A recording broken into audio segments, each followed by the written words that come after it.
India news आपके साथ मैं हूं चित्रा त्रिपाठी। सुप्रीम कोर्ट ने सवाल किया है कि दो वयस्कों के बीच सहमति से बना रिश्ता टूटने पर क्या पुरुष के खिलाफ दुष्कर्म का आरोप लगाया जा सकता है।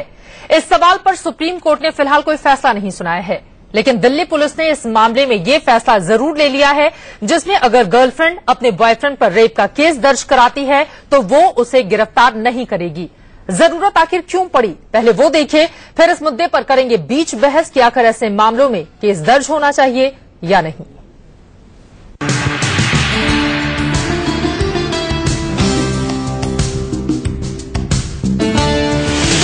क्या लिव इन रिलेशनशिप में बॉयफ्रेंड पर रेप का केस दर्ज होना चाहिए? इस सवाल ने देश भर में बड़ी बहस छेड़ दी है और बहस इस फैसले के बाद और तेज हो गई है, जिसमें दिल्ली पुलिस ने लिव इन के दौरान हुए रेप केस में बॉयफ्रेंड की गिरफ्तारी पर रोक लगा दी है। इस मामले में सुप्रीम कोर्ट ने भी चिंता जाहिर की है और सवाल उठाया है कि दो वयस्कों के बीच सहमति से बना रिश्ता टूटने पर क्या पुरुष के खिलाफ दुष्कर्म का आरोप लगाया जा सकता है। बीच बहस में आज हम इसी मुद्दे पर बहस करेंगे, लेकिन पहले इस मुद्दे को समझ लें। दरअसल पिछले कुछ समय से खासकर निर्भया कांड के बाद रेप की शिकायतें बढ़ने लगी थी। दिल्ली पुलिस के क्राइम रिकॉर्ड के मुताबिक हर साल रेप के मामलों की औसत संख्या 500 रहती थी, लेकिन पिछले साल से ये संख्या 1300 से ज्यादा हो चुकी है।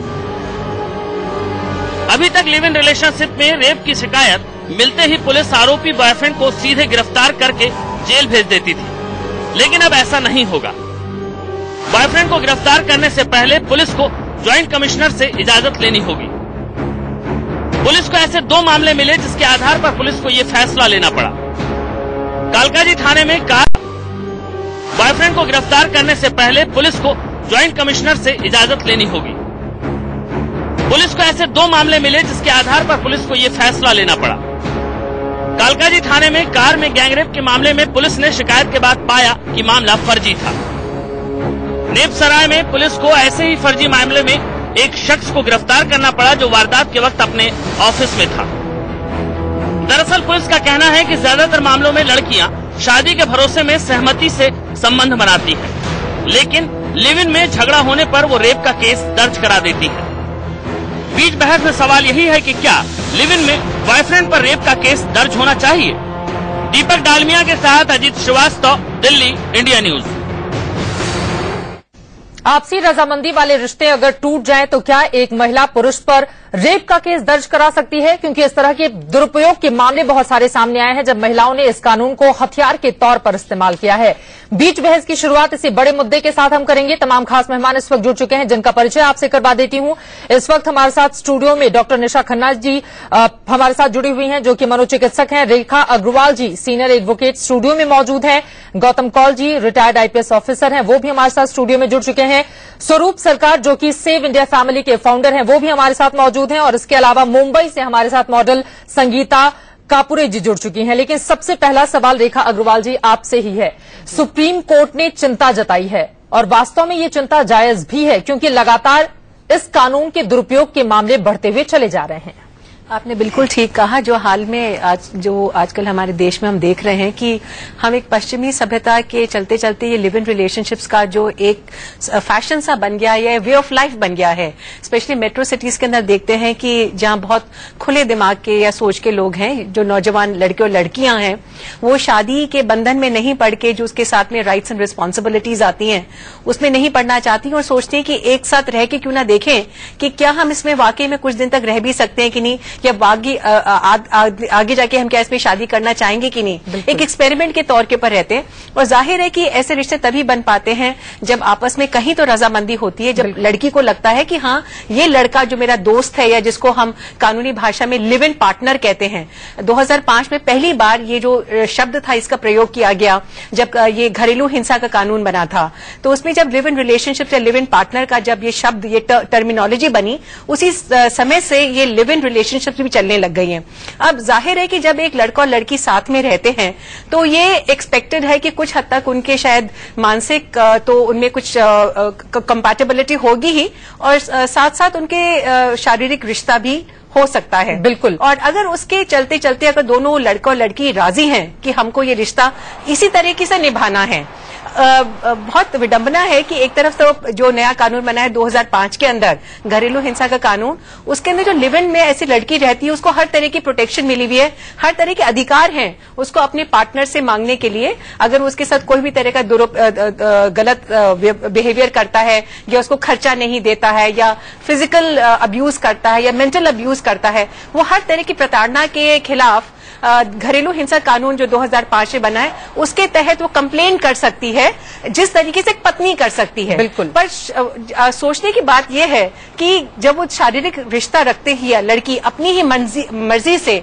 उसके ऊपर जिसको हम कानूनी भाषा में कहते हैं कंसेंशुअल, उसकी मर्जी से उसकी कंसेंट के साथ हुआ है, क्या ऐसी स्थिति में उस लड़के के ऊपर ये आरोप लगाना कि तुमने उसके साथ बलात्कार किया और या उसको धोखा दिया, सामने भी आए हैं। लेकिन आईपीसी की धारा 90 में कुछ बातों का जिक्र है जो अपने आप में कुछ सवाल खड़ा करेगी, उसको मैं आपसे समझने की कोशिश करूंगी। लेकिन उसके पहले गौतम कौल जी, आपसे ये सवाल है, महिलाओं के खिलाफ अपराध लगातार बढ़ते हुए चले जा रहे हैं, लेकिन सुप्रीम कोर्ट की मौजूदा चिंता, इसके पहले दिल्ली हाईकोर्ट की ओर से भी इसको लेकर टिप्पणी की गई थी। पुलिस के लिए क्या मुश्किल होगा इस तरह के मामलों को हैंडल कर पाना? समस्या ये हो गई है कि इस समय कानून जो है जो पास कर दिया गया है उसका दुरुपयोग जो है वो अब सामने आता जा रहा है और कई केसेस जो हैं देश भर में ये उभरे हैं जिसमें कि ये देखा गया है कि पुलिस का दुरुपयोग जो है वो औरतें करना शुरू कर गई हैं। उनका ये है कि पुलिस जो है वो फौरन अपने बॉयफ्रेंड या जो भी उनका दोस्त है उसके हाथ में हथकड़ी लगा दे और थाने में उसकी परेड हो जाए, और इसके लिए वो जो है दुनिया भर के हथकंडे लगाने के लिए तैयार हैं। अगर पुलिस का इसी तरह से दुरुपयोग होना शुरू हो गया तो फिर पुलिस में ही जो है कानूनी अविश्वास जो है वो शुरू हो जाएगा। इसलिए जो दिल्ली पुलिस ने इस समय जो कदम उठाया है मेरे ख्याल से वो ठीक रास्ते का है, क्योंकि उसमें ये उन्होंने नहीं कहा है कि हम गिरफ्तारी जो है उसको हम रोक देंगे। चीज ये है कि वो पहले देखना चाहेंगे कि क्या ये जो जुर्म जो कह रहे हैं औरत कह रही है वो सच में जुर्म है कि ये कुछ अपनी निजी रोष है जो कि वो पुलिस के साये में जो है उसका दुरुपयोग करना चाहते हैं कानून का और कुछ सबक सिखाना चाहते हैं। बदनीयती तो नहीं है महिला की इसके पीछे, ये भी जानने और समझने की कोशिश अब पुलिस की ओर से की जाएगी। लेकिन स्वरूप सरकार जी, बड़ा सवाल ये भी है, आप सेव इंडिया फैमिली के फाउंडर हैं, लेकिन इससे क्या आपको नहीं लगता कि आगे आने वाले समय में, हालांकि कुछ महिलाएं इसका दुरुपयोग जरूर करती होंगी, लेकिन इससे उन महिलाओं के लिए ज्यादा दिक्कतें पैदा हो जाएंगी जो वास्तव में इसकी शिकार होती हैं? देखिए मैम, जो दिल्ली पुलिस ने जो काम किया है, हम 2007 से उनको यही रिक्वेस्ट कर रहे हैं, कोई नया चीज नहीं है जी। 2007 में सुप्रीम कोर्ट का जजमेंट अरिजीत प्रसाद डीके जैन ने बोला है।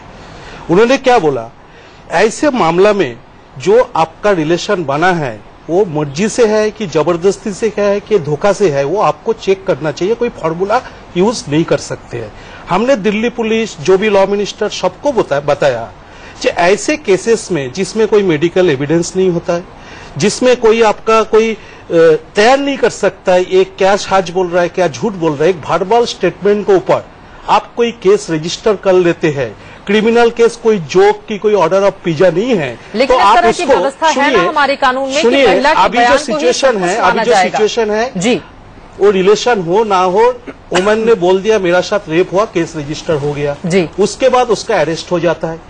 उसके बाद वो जब सजा से मुक्त हो जाते हैं, उसको जो सफरिंग है, निवेदिता जी एक वुमन जज है, उन्होंने बोला उसको रेप, फॉल्स केप रेप की जो परेशानी हुआ है उसको कंपेंसेशन मिलना चाहिए।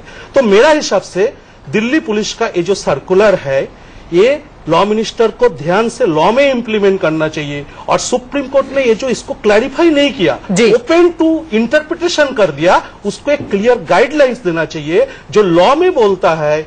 उन्होंने कोई जो आपने कोई फैक्ट छुपाया, जैसे मैं शादीशुदा हूं, मैंने किसी को बोला जी भाई मैं अनमैरिड हूं, ऐसे केस पे समझ सकता है, लेकिन मैं शादीशुदा नहीं हूं, वो भी शादीशुदा नहीं है, कि मैं डाइवोर्सी हूं, वो भी डाइवोर्सी है, जिसमें कोई फैक्ट छुपाया नहीं गया है, दोनों जानते हैं, ऐसे केस को तो रेप माना ही नहीं चाहिए। बिल्कुल, तो कई ऐसे अहम सवाल हैं जिस पर कानूनी राय लेनी जरूरी है और इस तरह की व्यवस्था भी देनी होगी ताकि कानूनों का दुरुपयोग ना हो। लेकिन डॉक्टर निशा खन्ना, बड़ा सवाल ये खड़ा होता है, जब लिव इन रिलेशन में हम रह रहे होते हैं या कोई वायदा करता है शादी का, उससे हम आपसी संबंध में रिश्ते बनाते हैं और बाद में पलटते हुए सीधे सीधे आरोप लगा देते हैं और रिश्तों की मर्यादा भी किस तरह से तार तार होती है, मानसिकता उस समय किस तरह की रहती है जिसके बाद ये कदम उठाए जाते हैं।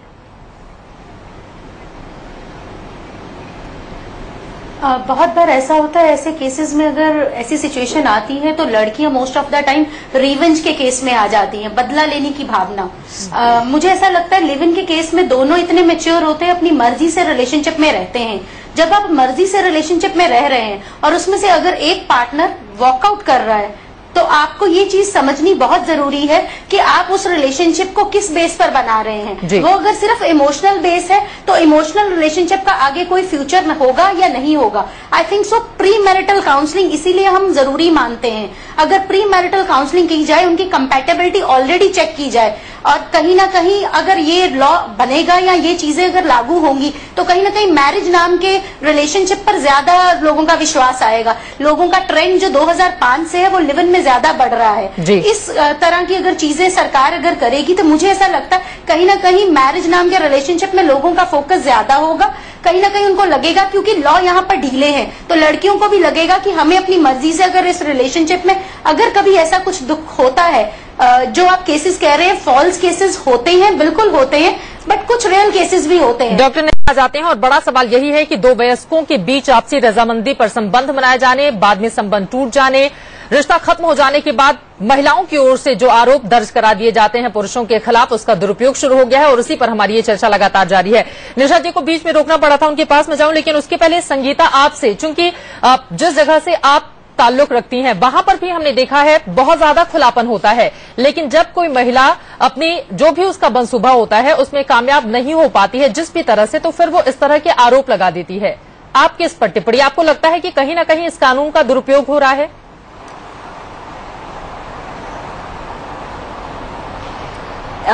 देखिए, सबसे पहले अगर कहा जाए तो ये लिविंग रिलेशनशिप, ये जो एक नई चीज है, ये हम लोगों ने जस्टिफाइड की है, हम लोगों ने इंट्रोड्यूस की है। हमारे हिंदू संस्कृति के अनुसार ऐसा कहीं पे भी आपने पहले पुराने जमाने में नहीं सुना होगा। और अगर हम उस मीडिया के साथ कहा जाए या फिर वो सुपरफास्ट लाइफ जो नई चीजें हम दोहराते हैं जिसमें इन लोगों का ज्यादा जिक्र होता है, जो लवर्स है, जो रिलेशनशिप में है, जो लिविंग रिलेशन पे बिलीव करते हैं, एक तरफ से कहा जाए तो ये सही है और एक तरफ से बिल्कुल गलत है। सही मैं इसलिए कहूंगी कि लिविंग रिलेशनशिप सिर्फ एक लड़का और लड़की दोनों के आपस की अंडरस्टैंडिंग की वजह से नहीं होता। मेरे ख्याल से इसमें डेफिनेटली इनके परिवारजनक भी पता होगा कि अगर मैं लिविंग रिलेशन कर रही हूं तो फॉर श्योर मुझे अपने पेरेंट्स को बताना होगा, लड़के को बताना होगा। तो कहीं ना कहीं आजकल के लड़के लड़कियां इतनी, इसमें डेफिनेटली इनके परिवारजनक भी पता होगा कि अगर मैं लिविंग रिलेशन कर रही हूं तो फॉर श्योर मुझे अपने पेरेंट्स को बताना होगा, लड़के को बताना होगा। तो कहीं ना कहीं आजकल के लड़के लड़कियां इतनी ज्यादा प्रैक्टिकल हो गई है कि वो लाइफ में कोई बड़ी रिस्क लेना नहीं चाहते।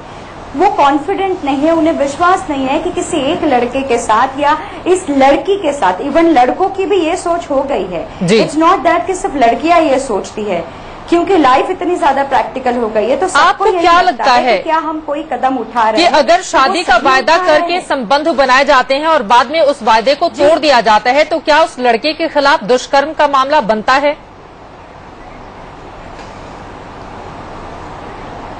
जी बिल्कुल बनता है, क्योंकि ये अगर दोनों की आपस की डिसीजन है या दोनों का आपस की सोच है तो फिर ये गलत है और ये चिंताजनक बात ही है, क्योंकि सिर्फ रेप केस या इस तरीके के केस सिर्फ इस रिलेशंस में नहीं होते। वैसे देखा जाए तो शादीशुदा जो अरेंज मैरिज होता है, लड़का और लड़की, जरूरी नहीं है कि हर बार लड़की या लड़का दोनों के संबंध आपस में, दोनों के मन मुटाव आपस में डिसीजन के साथ होते हैं या डिसाइड होते हैं। ऐसा होता है। मैं एक चीज पूछना चाहता हूँ, मैम एक चीज पूछना चाहता हूँ। आपने बोला सपोज शादी का प्रॉमिस करके तोड़ दिया गया है तो लड़के को रेपिस्ट बताया जाएगा।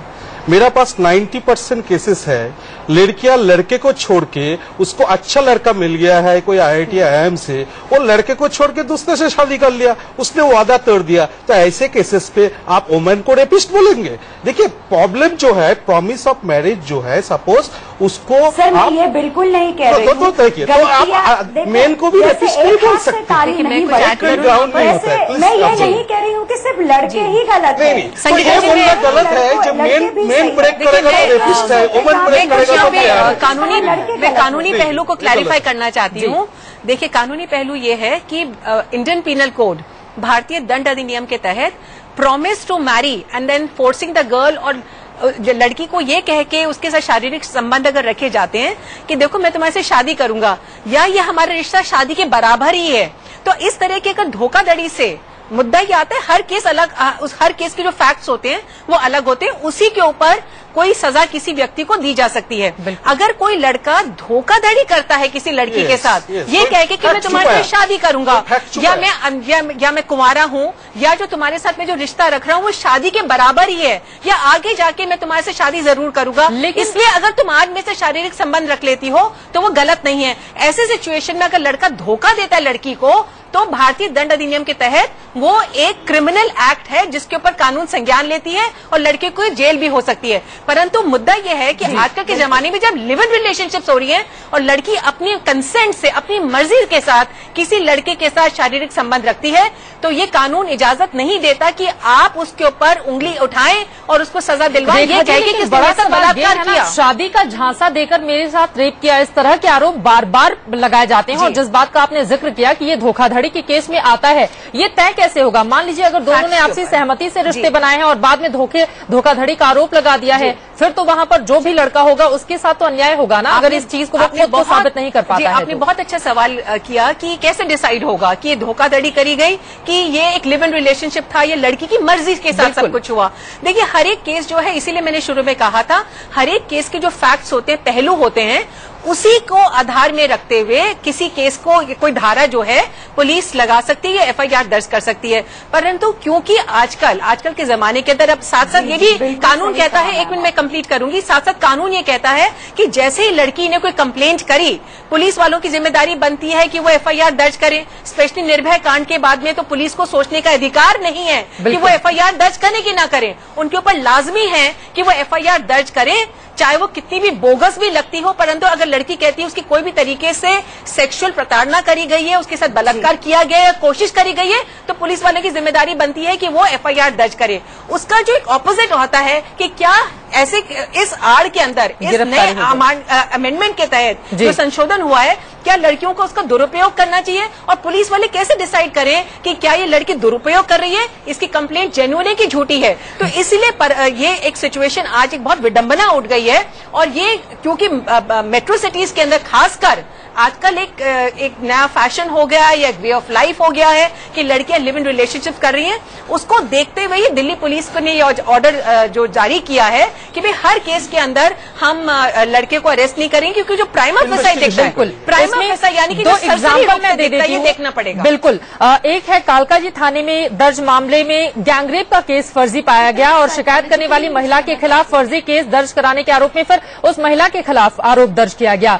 नेपसराय पुलिस ने एक मुलजिम को गिरफ्तार किया। FIR में लिखाया गया वारदात के वक्त वो ऑफिस की CCTV कैमरे में कैद आया। अगर वो CCTV कैमरे में कैद नहीं होता तो शायद उसके पास बचाव के लिए कुछ होता भी नहीं।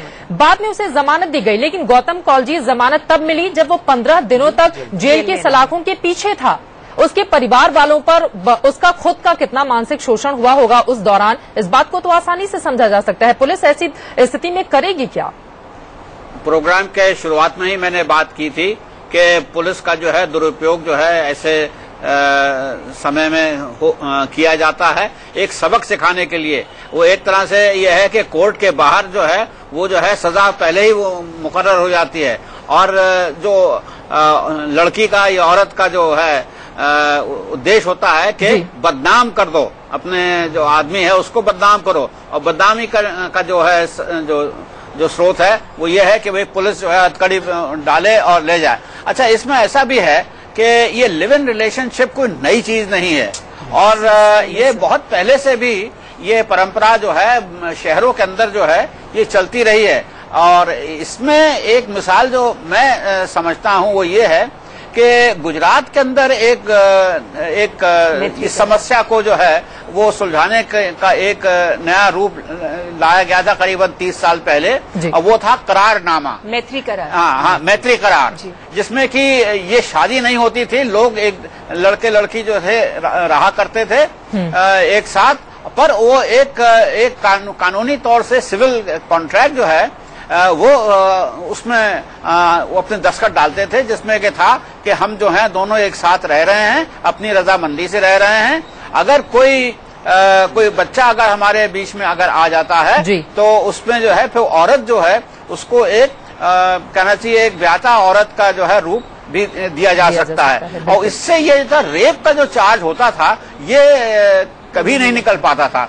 अब जो है ये और जो इलाके हैं देश के वहाँ इस तरह का कोई रिवाज नहीं है, और इसलिए और हर जगह इस तरह की स्थिति बननी चाहिए, ये सामने आ रहे हैं। इसके अलावा बिल्कुल एक चीज और है जी, और वो ये है जैसे कि अभी मैडम ने अभी बात की है, ये पुलिस को अब उसके हाथ में अब वो बात नहीं रही कि केस जो है उस पर विचार किया जाए कि ना किया जाए। सुप्रीम कोर्ट ने पुलिस वालों को कह दिया है कि जैसे ही कोई शिकायत आएगी आपको जो है एफआईआर दर्ज करना है। यानी कि जो धारा 154 जो है सीआरपीसी की, उसमें जो पुलिस को जो हिदायत दी गई थी कि पहले आप शिकायत लिए, उस पर आप तहकीकात करिए, और अगर कानूनी केस निकलता है तभी आप दर्ज करिए। उसके बाद उम्मीद है कि कम से कम स्थिति में बदलाव आएगा। वक्त की कमी है, इस वजह से आपको रोकना पड़ रहा है। आप तमाम मेहमानों का बहुत शुक्रिया इस चर्चा में शामिल होने के लिए। उम्मीद हम यही करेंगे कि कानून का दुरुपयोग करने वालों को भी सजा मिलेगी, और इस पूरे मामले में